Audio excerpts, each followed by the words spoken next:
Hey YouTube, it's Ryan back with another video, and today we are going to be focusing on specifically Cape Coral in Lee County.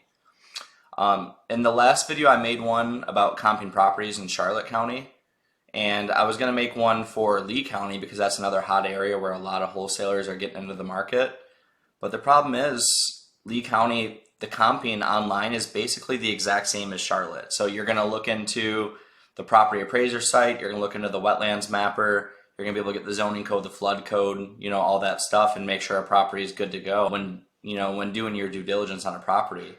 But the one thing that I didn't do is Cape Coral, because Cape Coral has a really good GIS, and a lot of wholesalers I feel don't know about it. So today I am going to do a little dive into that. So let me get this up here.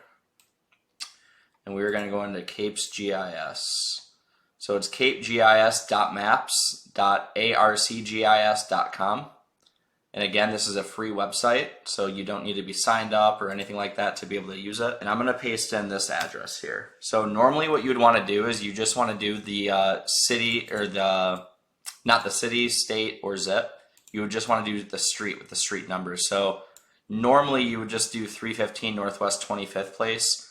I've been using this so long that I know how it used to work versus how it works now. They've kind of updated it. They're constantly doing updates to this. So it is overall pretty reliable, but you can enter in the whole address now. So I'm a big, user of copying and pasting. So I just copy and paste everything. So here's our subject property. So we're going to act like, we're doing due diligence on this one. And the first thing I always do, so if the property's in Cape, I just immediately go to the Cape GIS. I'll click on the property, and right here you can see a lot of information. So you can see, owner's name, all that stuff, zoning code. At a quick glance, you can see if it's an eagle zone or an owl zone, tortoise zone, which I'll talk about in a second. You can see, what section it's in of Cape. Sometimes builders will tell you where they want to buy, so this can be really useful. But the main two things that we use this for are, number one, going to be the property restrictions, which is right here. So we're going to click on that, and you see there's none. Now, if this property had a restriction, it would tell you. The common ones are storm pipe and an easement. So let's go over to a property where it may say that. Let's go, here it is. Oh, well, this one's even better. So this one shows you that this one's an owl zone, and there's suspected of a burrowing owl nest on the property. And when we click on it, it should say owl zone yes. So more than likely there's an owl on this specific property. And if you kind of zoom in a little bit, you can see holes and stuff that might make you a little skeptical, but we'll come back to this one. I want to find an example of a storm pipe and an easement. This one, it should show it. So let's go to property restrictions on this one. Nothing on this one either. I'll try one more. The reason why I'm trying to show you this is because I know for me, when I was doing early on due diligence, I would be thinking, oh no, storm pipe and easement, that's not a good thing. And turns out it doesn't really matter. Like, it's not a big deal, because Cape is pretty organized where they put them. So like right here, you can see that it goes across the edge of the property. The house wouldn't be built there anyways. So let's see, and there it is. Warning, storm pipe, warning, contact, in easement. So for this specific property, you can see that it's right there. Obviously, you wouldn't want to be digging around that. So that's why they make you aware of it. And that's something that would be covered in a survey. But we're going to go back to the property, and I'm going to continue to explain the other things that you can look in here. So an eagle zone, this one's interesting. It's not super common, but when you're in an eagle zone, you can only build during certain hours of the day and certain times of the year. Like, it's very specific on what you're allowed to do, when you're allowed to do it.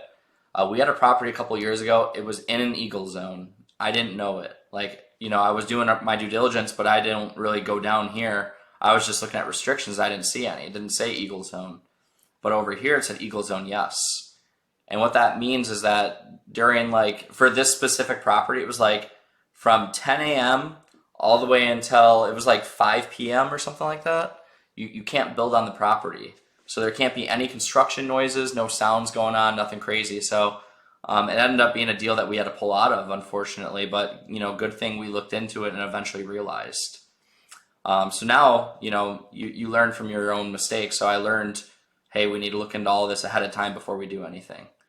The owl zone and the tortoise zone is another thing. Those animals need to be relocated, and they can't be done until permits are pulled. So you already have to have your house and plans and everything before you can do any relocation.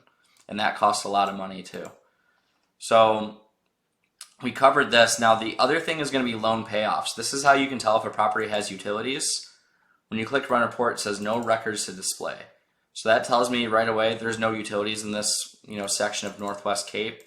I'm going to just randomly scroll down to like Southwest Cape. Let's go down, let's go right here. This is an area that should have utilities, and you'll be able to see that, when you click on estimated loan payoff, there should be numbers. Here we go, perfect example. So you can see that, these properties, they got the water, the sewer, irrigation, everything, and not just that, but it's all paid for. So these people actually paid off the debt.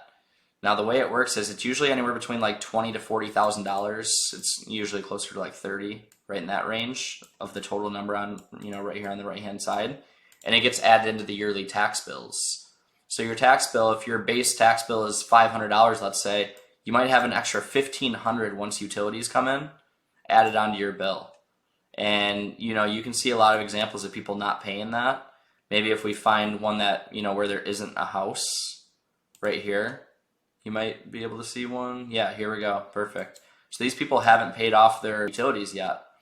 So if you were to come and buy the property from these people, this doesn't get paid off at closing. So if you offer them $50,000, it's not $50,000 minus these numbers. You inherit the owed amount. And these are just estimations. So, just using rough numbers, you got, $7,500 right here, another $11,300 right here. You're going to be inheriting almost, $19,000 of utility expenses. And that's going to be your responsibility if you're the buyer. So that's one thing to be aware of in Cape, is looking for utilities and making sure that if they're there, that they're paid off. If they're not, you need to factor that into the deal. Now, if you have a big discounted deal and you're getting a great deal on a property in Cape, and there's utilities on it, it's not the end of the world, because like I said, they don't need to be paid all at once, so you don't really need to look at it like it's an immediate debt, but at the end of the day it is. So it can definitely fluctuate a deal a little bit, like if one's paid off, one isn't, then the one that isn't, if they're the same price, is going to be a worse deal than the one that is paid off. But that's pretty much it for this video. This is the Cape IMS GIS system. And overall, it's pretty reliable. Like I said in the previous video, the number one thing is when you go out, or when you're getting a land under contract, especially if it's a pricey piece of land, you want to physically go there, get eyes on the property, not rely on this. Just because you go to this and click run report and there's no restrictions against the property, doesn't mean that there's not a cute little owl poking his head out on the front of the property once you get there. It's just, this is what's reported by the city. And not all properties are reported. I've been to several properties that have had owls and turtles on them, not both at once, but like owls or turtles on them, and it wasn't reported online. And it's not something where you can just ignore it, So again, this isn't 100% accurate, but it's definitely like phase one of due diligence is using the Cape IMS system and looking into these details about properties so you have a better understanding of what you're looking at. But that's all for the video today. Let me know if you guys have any questions.